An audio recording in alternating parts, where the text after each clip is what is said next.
மத்திய கிழக்கின் போர் நிலவரம் நாளுக்கு நாள் மிகப்பெரிய அளவிலே அதிகரித்து வருகிறது. இந்த நிலையில் ஈரானிடமிருந்து ஒரு தகவல் வெளியாக இருக்கிறது. அமெரிக்க மக்கள் எங்களின் எதிரிகள் அல்ல.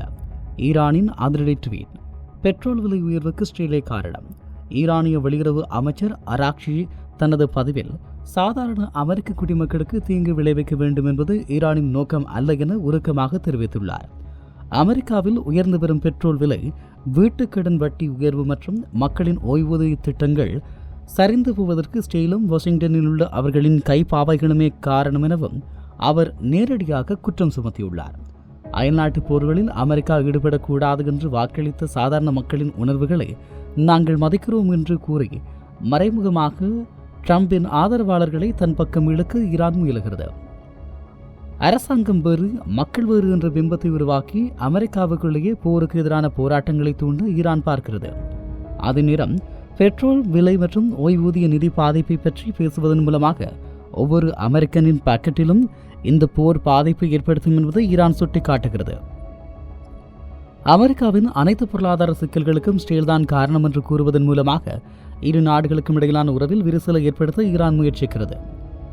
அதே நேரம் 2026 ஆண்டினுடைய இந்த பதற்றமான காலப்பகுதியில் ஈரான் போரின் வெப்பம் இப்போது துருக்கி வரை பரவியுள்ளது. ஈரானின் ஏவுகணை ஒன்று துருக்கியின் வான்பரப்பிற்குள் நுழைந்ததை அடுத்து துருக்கி அதிபர் ரெசப் தயிப் எர்டோகன் ஈரானுக்கு கடும் எச்சரிக்கை விடுத்துள்ளார். துருக்கி எல்லையில் விழுந்த ஈரானிய ஏவுகணை எர்டோகன் கடும் எச்சரிக்கை. வட சைப்ரஸில் குவியும் F-16 விமானங்கள். ஈரானில் இருந்து ஏவப்பட்டு இரண்டாவது பாலிஸ்டிக் ஏவுகணை இன்று துருக்கியின் வான்பரப்பிற்குள் நுழைந்து உடனடியாக செயற்பட்ட நேட்டோ வான் பாதுகாப்பு அமைப்பு அந்த ஏவுகணையை சுட்டு வீழ்த்தியது. இதன் பாகங்கள் காசியாண்டப் மாகாணத்தில் உள்ள ஒரு வெற்று நிலத்தில் விழுந்தது. அமைச்சரவை கூட்டத்திற்கு பிறகு பேசிய எர்டோகன் ஈரான் தொடர்ந்து தவறான மற்றும் ஆத்திரமூட்டும் நடவடிக்கைகளை ஏற்படுத்தி வருகிறது. இது தொடர்பாக தெஹ்ரானுக்கு தேவையான எச்சரிக்கைகள் அதிகாரப்பூர்வமாக வழங்கப்பட்டுள்ளன என தெரிவித்தார். ஈரானுடனான எங்களது 1000 காலத்து அண்டை நாட்டு உறவு மற்றும் சகோதரத்துவத்தின் மீது நிழல் படியும் எந்த செயலும் நடக்கக்கூடாது என அவர் அறிவுறுத்தியுள்ளார். முன்னெச்சரிக்கை நடவடிக்கையாக இன்று விமான நிலையத்தில் 6 F-16 போர் விமானங்கள் மற்றும் வான் பாதுகாப்பு அமைப்புகளை துருக்கி நிலைநிறுத்தியுள்ளது. துருக்கி ஒரு நேட்டோ உறுப்பினர்.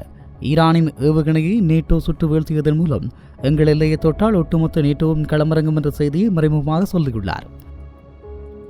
இந்த ஏவுகணை துருக்கியை தாக்க ஏவப்பட்டதா அல்லது இஸ்ரேலை தாக்க போய் திசை மாறி வந்ததா என்பதில் இன்னும் தெளிவில்லை. ஆனால் இது 2வது முறை என்பதால் துருக்கி இந்த தற்செயலான நிகழ்வாக பார்க்க தயாராக இல்லை.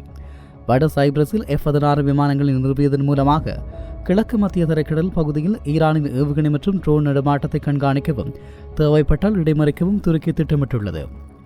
அதே நேரம் லெபனானில் இருந்து வரும் செய்திகள் இதயத்தின் ஒருங்கு செய்கிறது. இஸ்ரேலின் தொடர் தாக்குதலால் அந்த நாடு இடுகாடாக மாறிக்கொண்டிருக்கிறது.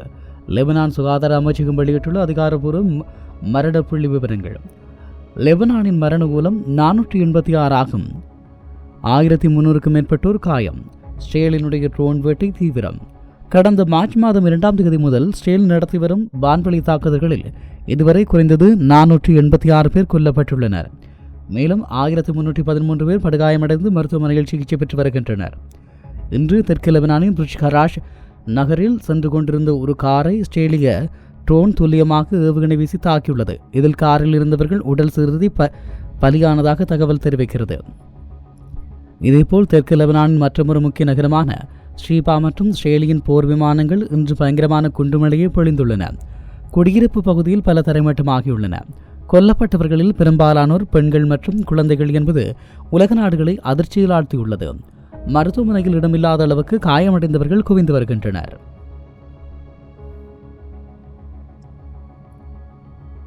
அந்த பகுதியில் உள்ள சாதாரண கார்களை கூட இஸ்ரேல் ட்ரோன்கள் விடாமல் துரத்தி தாக்குகிறது. இதனால் மக்கள் வீட்டை விட்டு வெளியேறவே அஞ்சுகிறார்கள். 1300க்கும் மேற்பட்டவர்கள் காயமடைந்தவர்களுக்கு சிகிச்சை அளிக்க தேவையான மருந்துகள் மற்றும் ஆக்சிஜன் சிலிண்டர்கள் லெபனானில் கடும் தட்டுப்பாடு ஏற்பட்டுள்ளது. ஸ்ரீபா மற்றும் புர்ஜ் ரஹால் போன்ற பகுதிகளில் இருந்து மக்கள் தங்கள் உடைமைகளை எடுத்துக்கொண்டு வடக்கு நோக்கி அலைகளையாக வெளியேறி வருகின்றனர். இப்படியாக போர் ஒரு பக்கம் அழிவை ஏற்படுத்தினாலும் மறுபக்கம் ரஷ்ய அதிபர் புட்டின் இதை ஒரு பொருளாதார வாய்ப்பாக மாற்ற தொடங்கியுள்ளார். கிரெம்லினில் இன்று நடந்த ஆலோசனை கூட்டத்தில் அவர் பேசிய அதிரடி தகவல்கள் சில கிடைக்கப்பட்டது. ஹார்முஸ் மூடினால் உலகம் ஸ்தம்பிக்கும். புதினின் மெகா பிளான் ரஷ்யாவுக்கு அளித்த லக்கி பிரைஸ். அமெரிக்கா, இஸ்ரேல் மற்றும் ஈரான் இடையிலான போர் உலகளவில் ஒரு மிகப்பெரிய எரிசக்தி நெருக்கடியை உருவாக்கியுள்ளதாக புதின் எச்சரித்துள்ளார். ஹார்முஸ் ஜலசந்தி வழியாக நடக்கும் எண்ணெய் போக்குவரத்து முழுமையாக நிறுத்தப்படும் அபாயம் உள்ளதை அவர் சுட்டிக்காட்டியுள்ளார். இது நடந்தால் உலக நாடுகளுக்கு எண்ணெய் தட்டுப்பாடு ஏற்படும். அப்போது ரஷ்யாவின் கரம் ஓங்கும் என அவர் கணிப்பு. ரஷ்யா எப்போதும் ஒரு நம்பிக்கையான கூட்டாளி என்று கூறிய புதின், அரசியல் செய்யாத நாடுகளுக்கு உதாரணமாக ஹங்கேரி, லவ்வாக்னியா மற்றும் ஆசிய நாடுகள் தொடர்ந்து எரிசக்தி விநியோகம் செய்யப்படும் என உறுதியளித்தார். ஐரோப்பிய நாடுகள் அரசியலை கலந்து பேசாமல் நீண்டகால ஒப்பந்தங்களுக்கு தயாராக இருந்தால் அவர்களுக்கு எண்ணெய் மற்றும் எரிவாயு வழங்க ரஷ்யா இன்னும் தயாராக இருப்பதாக ஒரு செக் வைத்துள்ளார். ஈரான் போரால் கச்சா எண்ணெய் விலை பேரலுக்கு $82 அதிகமாக உயர்ந்துள்ளது.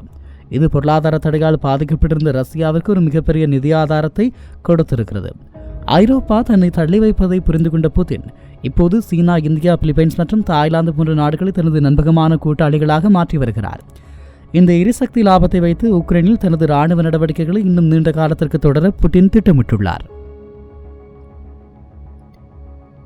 போர் மேகங்கள் சூழ்ந்திருக்கும் இந்த இக்கட்டான நேரத்திலும் வளைகுடா நாடுகளில் பொருளாதாரம் மீது உலகளாவிய வங்கி நிறுவனமான HSBC தனது அசைக்க முடியாத நம்பிக்கையை வெளிப்படுத்தியுள்ளது.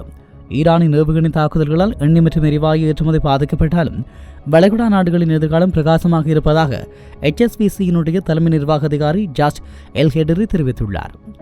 வளைகுடா நாடுகள் மீண்டும் வரும். HSB வங்கியின் அதிரடி அறிக்கை. GCC நாடுகளின் பொருளாதார அடிப்படை மற்றும் எதிர்காலம் குறித்து எங்களது நம்பிக்கை மாறவில்லை.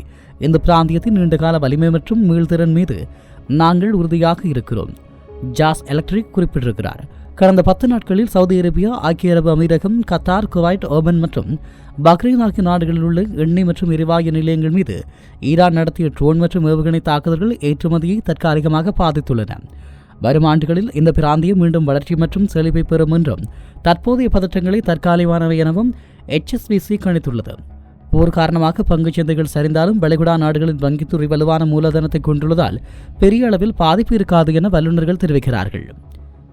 சவுதி மற்றும் அமீரகத்திடமுள்ள மிகப்பெரிய இறையாண்மை நிதிகள் எந்தவொரு குறுகிய கால போரையும் தாங்கும் சக்தி கொண்டவை. வளைகுடா நாடுகளின் வான் பாதுகாப்பு அமைப்புகள் ஈரானிய ஏவுகணைகளை 90% மேல் வெற்றிகரமாக முறியடித்திருக்கிறது. இது தொழிற்சாலைகளுக்கு பெரிய பாதிப்பு ஏற்படாமல் தடுக்கிறது. ஒரு பக்கம் ஏற்றுமதி குறைந்தாலும் கச்சா எண்ணெய் விலை பேரலுக்கு 110 தாண்டி இருப்பதால் வளைகுடா நாடுகளுக்கு கிடைக்கும் வருமானம் ஈடு செய்யப்படுகிறது.